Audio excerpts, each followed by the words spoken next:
पहले रोजे की इफ्तारी मैंने किसके घर पर की और मस्जिद में नमाज के बाद मुझे नंगे पैर क्यों जाना पड़ा, और साथ ही आज की अच्छी बात और मैंने किसके कहने पर अपने सफेद बालों पर ये कलर लगाया है, जानिए आगे इस व्लॉग में। अस्सलाम वालेकुम। जोहर की नमाज पढ़ने के बाद बाइक निकाल कर सीधा रवाना हो गया नई की शॉप पर, जहां पहुंचकर मंटू और इरफान से सलाम करके इनसे पूछा, मंटू रोजा है? हाँ रोजा। पक्की बात है? जुबान दिखाओ। जुबान नहीं दिखाओगे? मैं नहीं जुबान नहीं दिखाऊंगा। रोजा है आपका जी?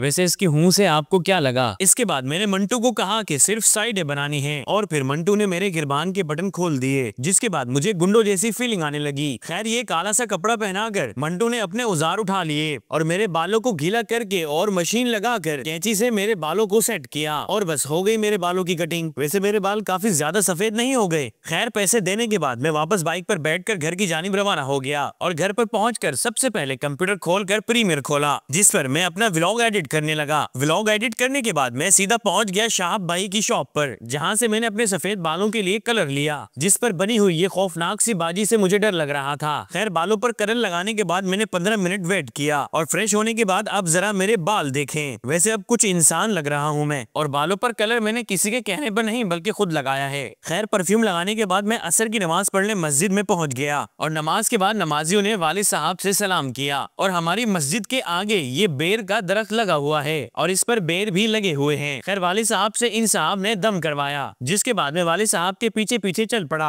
और आज वालिद साहब की जूती किसी और ने पहले से सीधी कर रखी थी और मैं नंगे पैर इसलिए चला क्योंकि मेरी चप्पल दूसरे गेट पर थी। खैर घर आकर मैंने वालिद साहब से आज की अच्छी बात पूछी। बाबा से देखने वालों को आज की अच्छी बात बताएं, और कोशिश मेरी यही रहेगी कि जिस दिन मैं घर का व्लॉग बनाऊंगा तो उस दिन आपसे कोई एक अच्छी बात लेकर अपने व्यूवर्स तक पहुंचाऊंगा।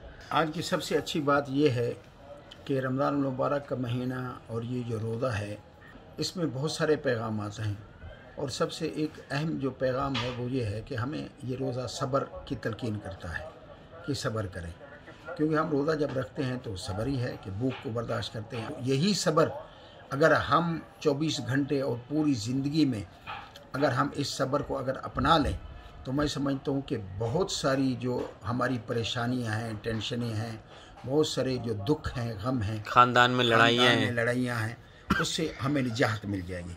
तो हमें जो है हमेशा सब्र का दामन नहीं छोड़ना चाहिए, सब्र को अपनाना चाहिए।